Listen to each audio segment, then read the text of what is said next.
मागच्या 3 ते 4 दिवसात अतिशय मुसळधार त्या ठिकाणी पाऊस पडल्या कारणाने शेतीमध्ये त्या ठिकाणी प्रचंड प्रमाणात पाऊस भरलेला आहे आणि याच्यामुळे शेतमालाचं प्रचंड नुकसान या ठिकाणी कपाशीचे पीक तुम्ही आपल्या शेतातलं या ठिकाणी पाहू शकता की कशा प्रकारे हा कपाशीचा पीक या ठिकाणी एक प्रकारचे ह्या पाण्यात फसून एक प्रकारचं मरणासन्न आलेलं हा पीक आहे।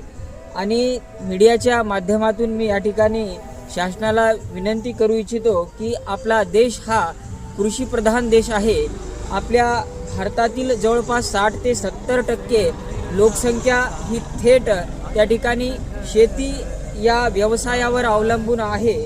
आणि तुम्ही पाहू शकता की आपल्या परिवारातील सर्व त्या ठिकाणी शेतकरी कुटुंबातील मुलाबाळासहित शेतकरी या ठिकाणी शेतामध्ये 12ही महिने राबतो आणि शेवटी काय येतं तर आसमानी सुलतानी संकटाचा या ठिकाणी आपल्याला सामना करत असल्याचं पाहायला मिळतं।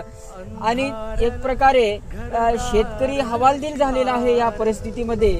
आणि शासनाकडून आम्ही डोळे लावून त्या ठिकाणी आस लावून बसलेलो आहोत की आपल्या माध्यमातून ही शासनाला त्या ठिकाणी एक प्रकारची विनंती करतो की तुम्ही शासनाचे त्या ठिकाणी प्रतिनिधी पाठवावेत, आमच्या पिकाचा पंचनामा करावा आणि या ठिकाणी योग्य तो प्रकारे आम्हाला नुकसान भरपाईची त्या ठिकाणी देण्यात यावी, हीच मी या ठिकाणी या माध्यमातून विनंती करतो।